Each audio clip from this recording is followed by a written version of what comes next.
Okay.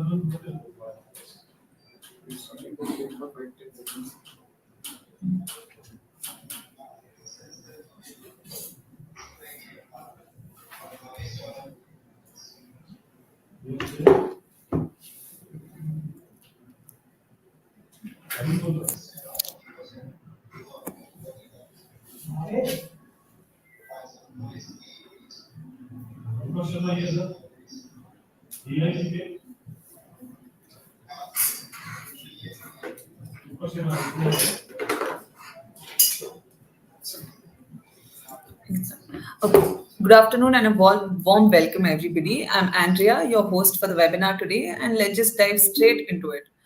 Today's webinar is about Nippon Mutual Funds, and for the same, it is my pleasure to introduce Mr. Hardaman Seth, Head of Sales ETF Business at Nippon Mutual Fund. With over 27 years of experience in the financial services industry, Mr. Seth brings a wealth of knowledge and expertise to his role. His deep understanding of ETFs and index funds make him a valuable asset to Nippon Mutual Fund. Please join me in welcoming Mr. Hardaman Seth. Before we move ahead with the session, please know that if you have any questions, kindly send them in the comment box and we would take those up at the end of the session. Sir, over to you. Yeah, thanks so much, Andrea, for this introduction. Good evening, everyone, and welcome to this webinar. As Andrea set out the agenda, we are, as Nippon Mutual Fund, we are on with the NFO of Momentum Fund, and I will be, in the next course of about 25 to 30 minutes, I'll be taking you through this, presentation that we have, which should give you an insight about what this fund is all about, and also would, give you a perspective of whether you should be looking at this fund at this point in time or not. I'll finish the presentation first, and then I'll pick up the questions from the chat box, and we'll try to answer those questions. Now, I hope this PPT is visible to all. So as I said, this is a new and a unique offering from Nippon Mutual Fund. This is the Nippon India Nifty 500 Momentum 50 Index Fund. This is an NFO new fund offer that has come in. This has been open since 11th of September, and it is closing on 25th of September, during which time investors can invest in this particular offering. First things first, we'll talk about the advantages of index fund. Since the offering is of index fund, we'll briefly touch upon what index funds are and what are the advantages of investing through an index fund. Now, clearly, an index fund, as the name suggests, is constructed to track an index. One thing which differentiates an index fund from a normal mutual fund or an active mutual fund is that there is no fund manager involved in an index fund. That is the key and the biggest difference between the two categories of funds. As I said, index fund is constructed to track an index, and it is the rules of the index are applied exactly to the fund, and there is no manual intervention. When I say manual intervention, it means that the fund has to exactly replicate the index, and there cannot be any judgment, individual judgment on a particular stock or a particular sector or a particular market cap. The index has to be replicated completely. This fund, is an open-ended mutual fund, meaning that there is, you can enter and exit anytime in the fund once it is open for, currently, and once it is open for repurchase. Another advantage of index fund is that it is usually, you'll find that index funds compared to other active mutual funds come at a low expense ratio, which in a mutual fund parlance we call as total expense ratio. So the total expense ratio usually for index funds is lower than that of actively managed funds. As I said, the performance is linked to the underlying benchmark, which in this particular fund is Nifty 500 TI. There is a huge transparency as the fund is expected to exactly replicate the index and not take any call of its own. Now, before we actually go into what our product or what our offering is, let me touch briefly upon what is smart beta investing or what is factor investing. Now, if you look on the right hand side, you will find the definition of active investing. Now, active investing is typically where a fund manager is involved. He or she is picking up stocks. They are also at times taking a decision on the particular sectors, and this fund could have a human bias, meaning that the decision of picking up a stock or picking up a particular sector could could be dependent upon a bias that a fund manager might have, right? Contrasted to a passive investing, which is nothing but a rule-based investing. It represents, it could represent a particular market, it could represent a particular class, or it could represent a certain asset classes, right? They are very, very transparent and they have no human bias. Now, smart beta investing takes the best of both active as well as passive investing. Now, smart beta, beta investing is akin to a passive investing in the sense that it is rule based. There is no intervention of any fund manager, and they take some part from the active investing in the sense that they try to generate some kind of a additional return, as we call it, as we call alpha, over the normal market or over their existing benchmarks. So that is why they are called as smart betas.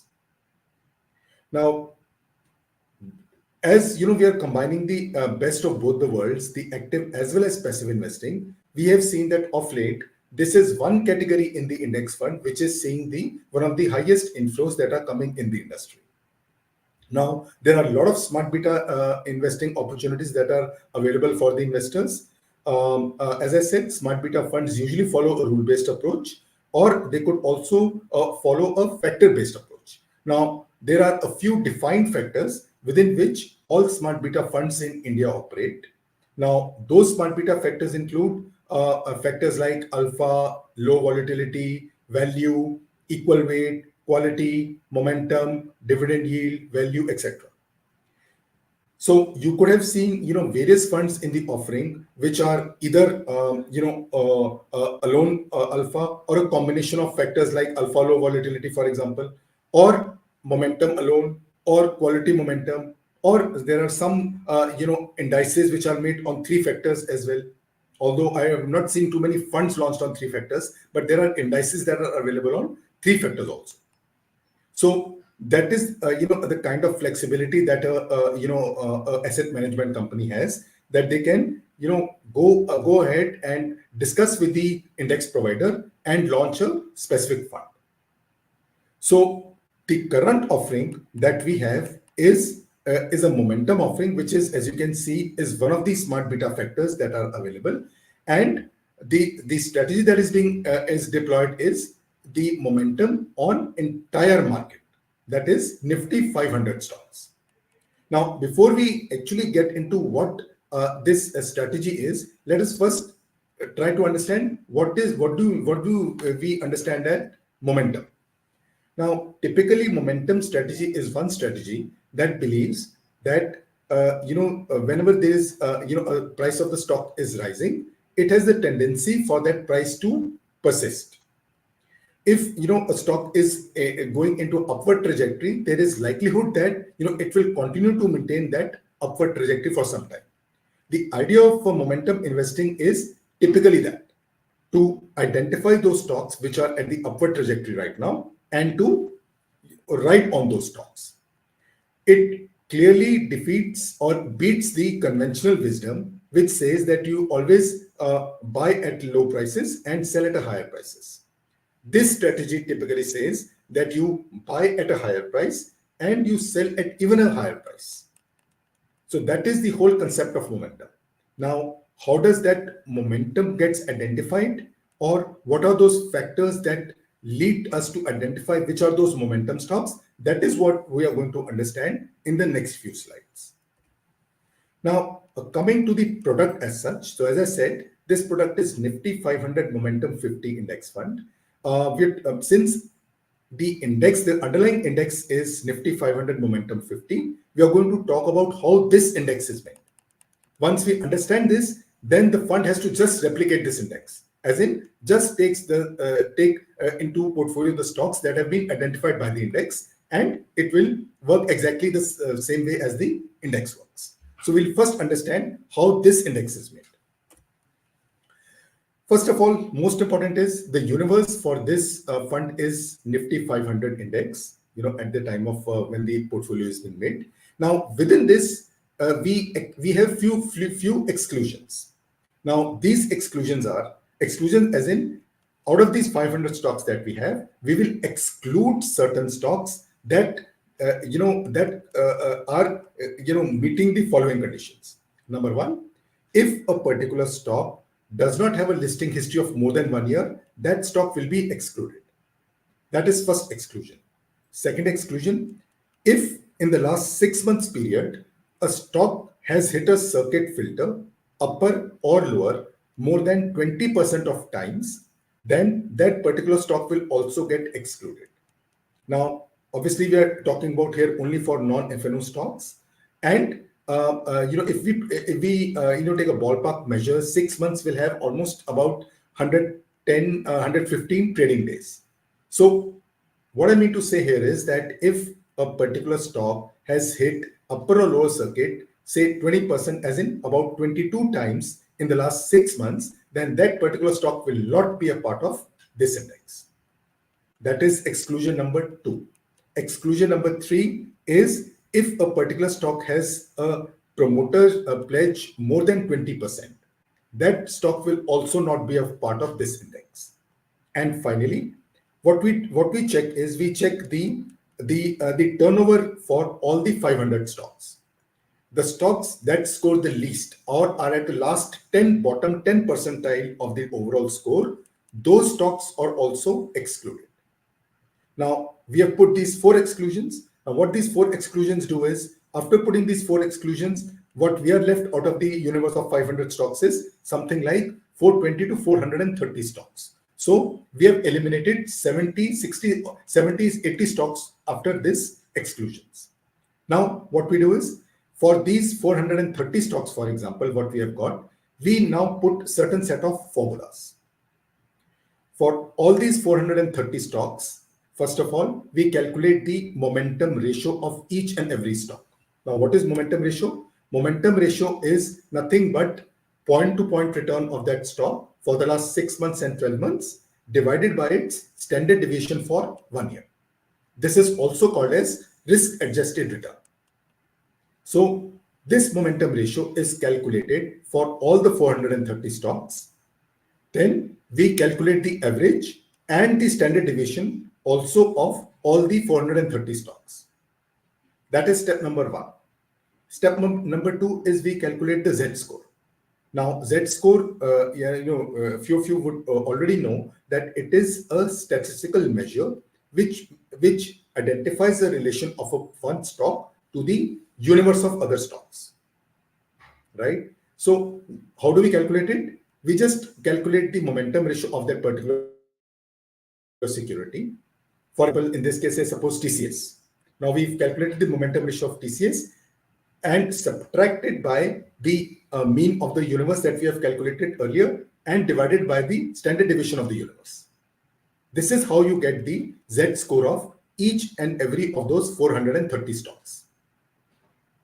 You calculate for both 6-month return and 12-month return and assign a 50-50% weightage to each and add the two. That is step number 3, which gives you a weighted average Z score.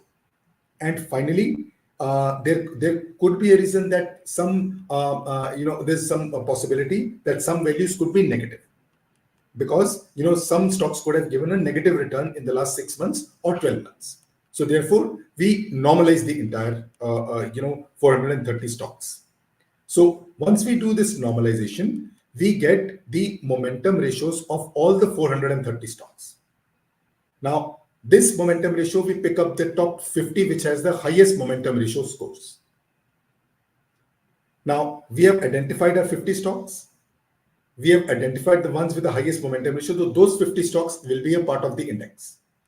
So that takes care of which stock will form part of the index. Now, the next challenge is what weightage do we need to assign to those particular stocks? For this, we use a concept which is called as tilt-based weight. As in, tilt, the stock will be tilted towards the highest momentum ratio score. So for that, we use a simple formula. For the 50 stocks that we have identified, we calculate their free float market capitalization and multiply it by a tilt score, by the momentum ratio score. The final, momentum score, normalized score that we have got. Now, basis this, we get percentages of, what percentage has to come into each stock, and we have capped it at a 5% limit. So, for example, TCS in this example got a weightage of 8%, but we have kept the upper cap of 5%. So, the balance 3% will be redistributed amongst the 49 stocks. So, that is how typically the entire portfolio of 50 stocks is made, and it looks something like this. Now, this is the actual portfolio of the index that was created, and this is as of August 31st. Now, one might question saying, if you look at the first stock, you might tend to ask that why is Trent Limited at 6.43 or why is Bajaj Auto at 5.40? The simple answer to that question is, the concept of rebalancing. Now, this index is rebalanced / reconstituted every 6 months, meaning that every 6 months, the same process that we have discussed just a few minutes back, that entire process will be repeated, and fresh 50 stocks basis on their normalized momentum scores will be identified, and their tilt-based weights will be assigned, and a new portfolio will be made. So this exercise is repeated every 6 months, and the frequency of that 6 months is every June and every December. So this portfolio that you're looking right now was rebalanced in June, and now we are sitting in September. So because of the price movement, some these two stocks, their weights have gone up, and at the time of rebalancing, when the fresh stocks come in, those will also be capped at that point in time at upper cap of 5%. Now, this is the the total 50 stocks that are there. At a casual glance, you might look at various PSU stocks that might be there in the portfolio. For example, BEL, REC, HAL. You have IRFC, Oil India, etc. These are all the stocks that have been identified by the formula. They are all PSU stocks, but since they were contributing, largely to the momentum score, therefore they are a part of this portfolio. Now, what is very, very important to note in this particular index is that it is very, very stock agnostic. It is very, very sector agnostic, and it is very, very market cap agnostic. So therefore, stocks, sectors, and market caps can change very, very dramatically in this particular index. Now, if you look at the current sector allocation, it looks like something like this. We have a 31.2% weightage to capital goods, 17% weightage to financial services, and 14.3% weightage to auto. But what has been the sector allocation for the past few years? Let's look at that. Now, this graph, if you look at it, might not be very readable because, there is no particular one color that is dominating the trend. At times you see, red dominating, but at times you see orange dominating, at times you see sky blue dominating. So it does not give you any color on what kind of sectors have dominated. Now, if you look at it in a tabular form, take a look at this. Today, as we just spoke about, as of June 24, capital goods had a weightage of 34%. Right? Look at the weightage of capital goods in December 21, 5.7%, or June 19, 1.6%. Currently, it is at 34%. It is changing, and it is changing very fast. Look at financial services at serial number 2. We had in December 19, we had financial services weightage at 44%. In June 20, it fell down to under 10%. Currently, it is at 16%. Or for that matter, look at healthcare. In June 20 and Jan 21, when it was COVID time, the weightage in the index had gone up to 40%, almost 40%. Currently, in the portfolio, it is only 1.5%. Or for that matter, look at information technology. Now, from a 41% weightage in December 21, currently it is not even there in the portfolio. So, as I said, this particular fund is agnostic to stocks. Stocks can change rapidly after 6 months, and so is the sector. So, next rebalancing, when it is due in December 24, we honestly don't know whether capital goods will have this kind of a weightage, or it might not even be there at all. It all depends on the kind of normalized momentum scores you get, and the kind of the weightage in the index that you get. Now, moving ahead to the market caps. Now, currently, as the fund stands, as of June 24, the index stands, sorry, it has a large cap weightage of almost 65, mid cap weightage of 31.2, and small cap of 4%. But just 6 months ago, in December 23, the weightage of small cap had increased, was 36%, and large cap was only 27%. Similarly, if you look at December 18, small cap had again fallen to 3.6%, and large cap was almost 82%. So if you were to take an average of these readings for small cap, the overall exposure to small cap stands as about average about 16.6%. And for large cap, if you were to take out that average, it will be somewhere around 55 to 60%. So therefore, one might loosely assume that it is a large cap fund. However, the point of caution here is that it is very, very difficult to define which market cap this fund is going to be in. Currently, it is 65% large cap. We don't know in the next rebalancing what will be the likely weight of a large cap. Could it again become 81%, or will it fall down to 27 or 30%? We don't. So an investor has to be cognizant of the fact that this particular fund or this particular index can have different market caps after 6 months, different sectors after 6 months, and different stocks after 6 months. Now, this was about the composition of the index. Now we will talk briefly about the performance, how this index has performed in the past. Again, putting a disclaimer here that this is in no way suggesting that this fund will continue to perform the same way in future. Because these are only past returns and are in no way an indicator of the future returns. Now, look at the 1 year return. Now, these are rolling returns. Now, by rolling returns, we mean that these are returns which have been calculated on a daily basis, and the data is from 2005 onwards. Ever since time this this back testing has been done for the index, so this data is available from 2005. So the data that you're looking here is a 19-year data from 2005 till August 30th, 2024. Now, 1 year rolling return. Now, we feel that rolling return is the best possible way to depict mutual fund returns because it covers the entire period. It does not miss out even one trading day. So whether some kind of a scam has happened in the market, or you had some company going down, global markets crashing, etc., some global event happening, everything gets captured. Now, if you look at this data, 1 year returns for this index has been 28% vis-a-vis 17.3 for Nifty 500 TRI. And similarly, for 3 years, 5 years, and 10 years, you can see the red bar, and you can also see the gray bar. And the different outperformance that red bar has shown over the gray bar. Now, this is the same return which is depicted here in a line graph. So if you see, again, the period is from April 1, 2005 till 30th August 2024.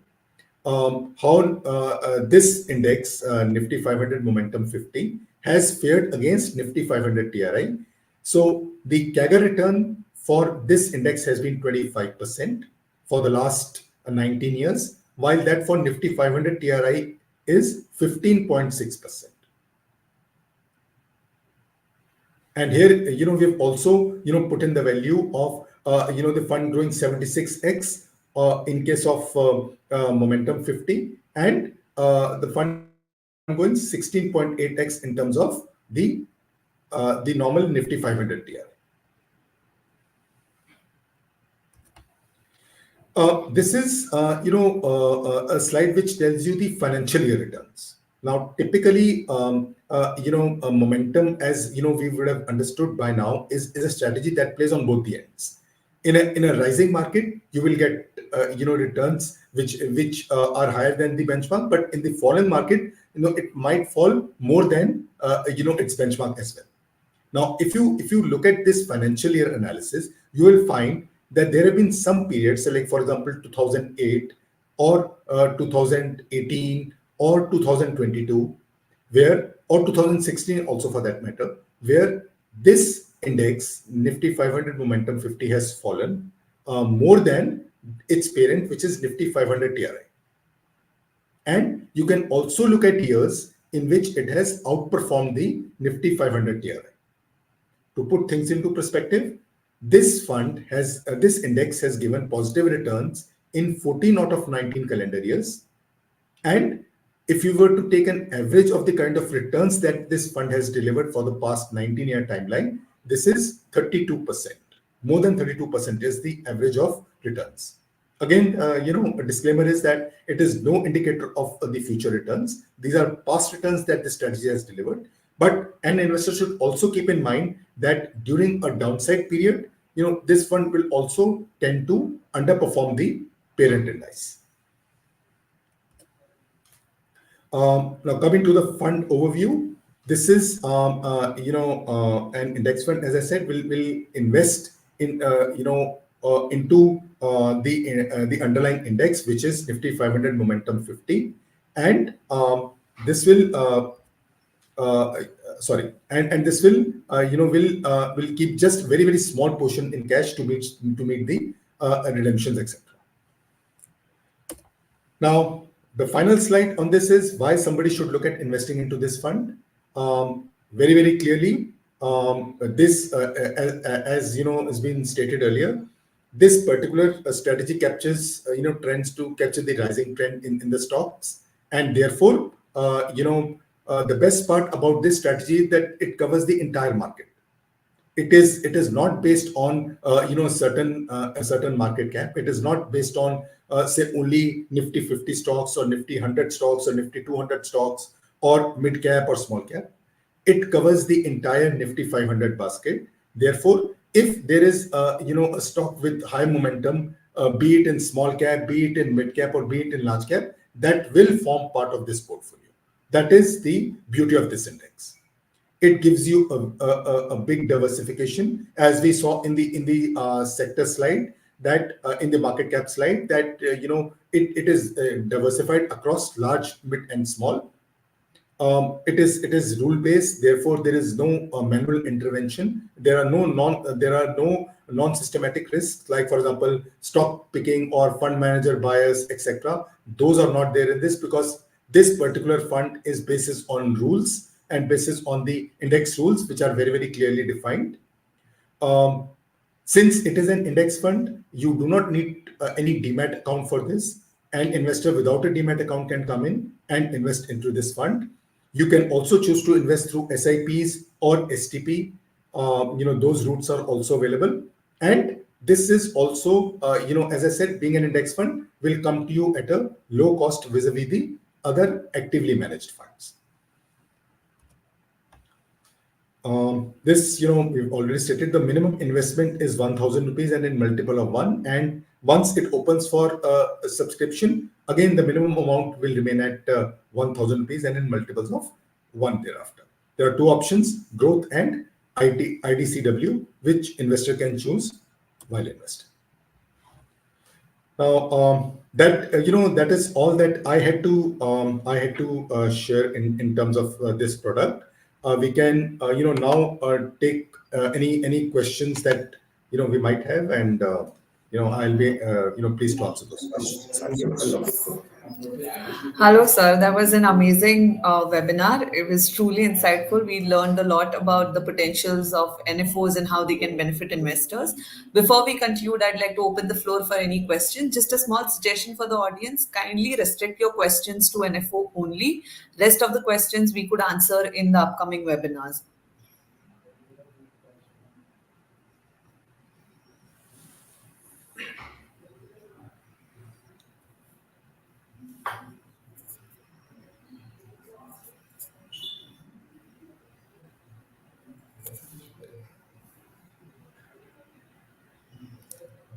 Sir, could you see the question popping up on the screen? Yes, yes, yes. Yeah.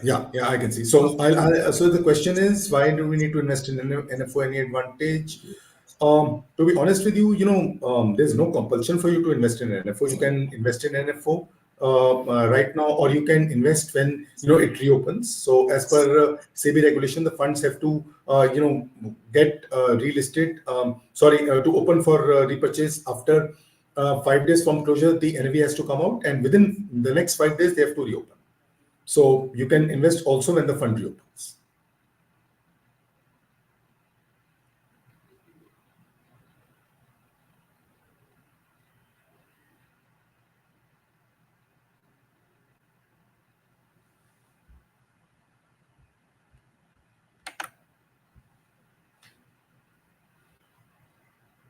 The We question have a is, new question on the screen. Yeah. yes, yeah, I Yes. can read it. Yeah. So what is entry and exit load? So, Harsha, there is no entry or exit load in this fund.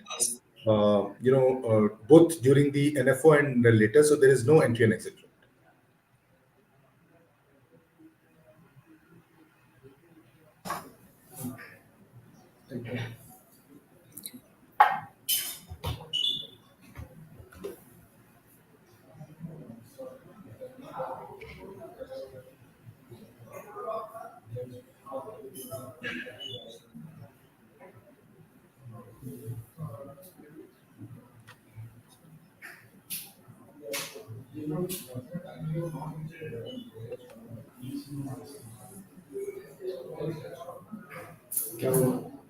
Okay, I'm answer.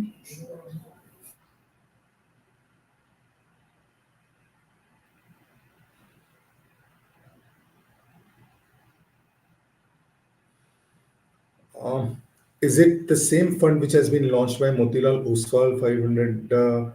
Yes, yeah. So this is the same fund. This is actually an index, Nifty, as I said, the Nifty 500 Momentum 50. So once the index is launched, then any fund house can come in and launch a fund over it, because the index is common to all. So to answer your question, yes, this is the same fund that is launched by Motilal Oswal.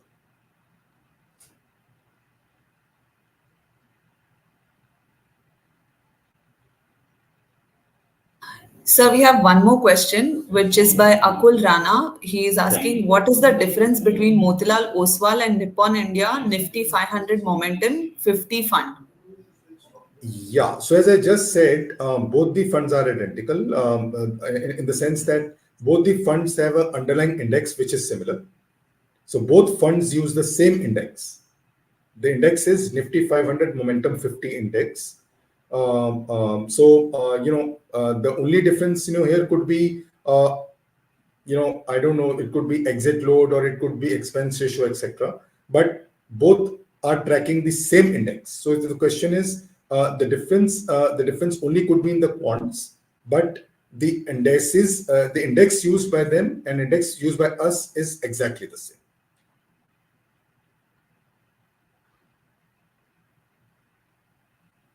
The question is lock-in period. So there is no lock-in period as such. Only thing is that once you invest in the NFO, you have to just wait for the allotment date.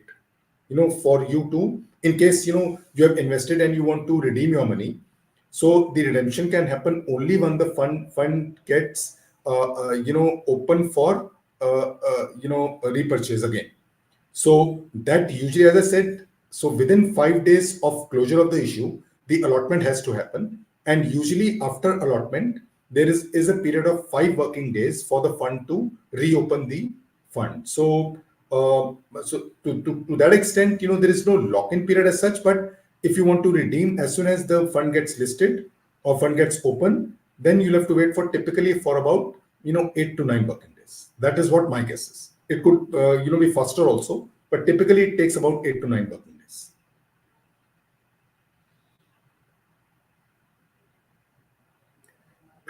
Can we go for regular plan growth option in Nippon? Yes, you can go for regular plan also, and you can go for direct plan also. The choice is yours.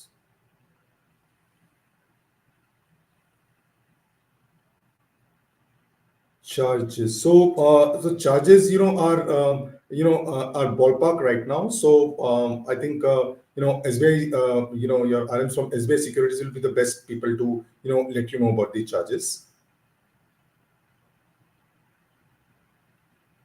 Sir, we have an upcoming question. What would be the anticipated return in 5 years?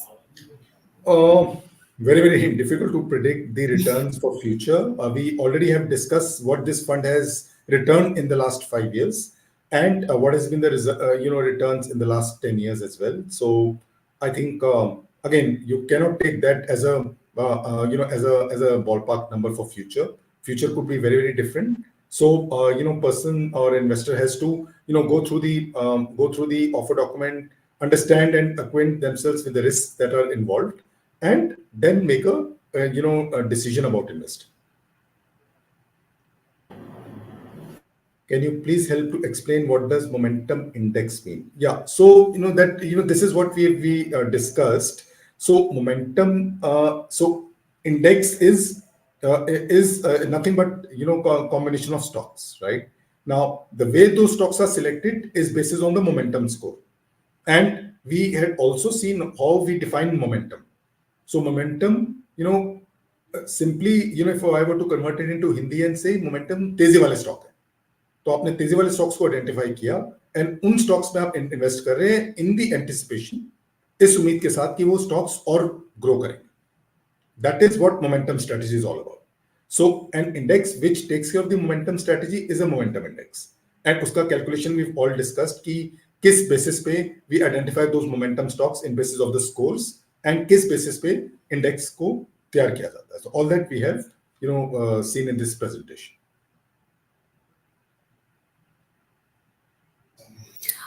Sir, we have a final question. Why half yearly weightage, not quarterly? Yeah, so when this index was getting created, we had detailed discussions with the index provider, which is NSC Indices, and we had seen all the iterations. We had seen the quarterly rebalancing, we had seen a half-yearly rebalancing. To an extent, we had also seen monthly rebalancing. And you'll be surprised to note that monthly rebalancing and quarterly rebalancing was not giving any advantage over half-yearly rebalancing. So therefore, we selected and we chose the half-yearly weightage or half-yearly rebalancing. Because quarterly karke bhi and monthly also, it was not adding into the returns of the index. So therefore, the next best thing to do was to select the half-yearly rebalancing. We have one more question, sir. It is by Geeta. Difference between IDCW reinvestment, IDCW payout, and regular growth plan. Okay, so normal, see, all this is based on the fact that a growth plan is where the NAV continues to grow, right? So any dividend, any corporate action that is happening on the stock, or any dividend that is paid by the stock is not paid out to you. It is reinvested, or it is visible in the appreciation of the NAV. That is growth, right? Now it could be regular or it could be direct. Now coming to IDCW, the IDCW is nothing. It's a new name of earlier, which you used to call as a dividend plan. Now, what is a dividend plan? Dividend plan is that you invest into an index fund, and index fund declares or endeavors to declare dividend. Now, very important to note here is that there is no set frequency of dividend declaration. A fund might or might not declare a dividend. So, if you're coming, with a mind that you will get a dividend, it is not mandatory that a fund will declare dividend, right? IDCW, that is IDCW payout. IDCW reinvestment is that in case fund indeed declares a dividend, that dividend is not paid out to you. That dividend, that amount is converted back into units and is added to your unit capital. So three things: growth, where NAV continues to grow, all dividends are plowed back into the scheme, and the NAV appreciates.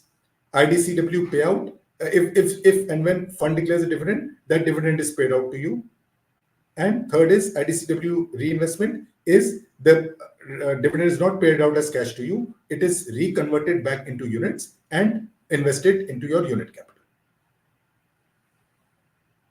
Okay, sir, one last final question Ashok जी की तरफ से कितने दिन में index में share change हो जाते हैं and with this we end the question answers round so this is the final question to you Sure. So, as I said, Ashok ji, इसमें this rebalancing is every 6 months. So, जितने भी इसमें shares हैं, वो after 6 months, these shares will undergo a change, and the portfolio will be the entire portfolio का score दोबारा calculate होगा, and उसमें new stocks might come in or old stocks might move out.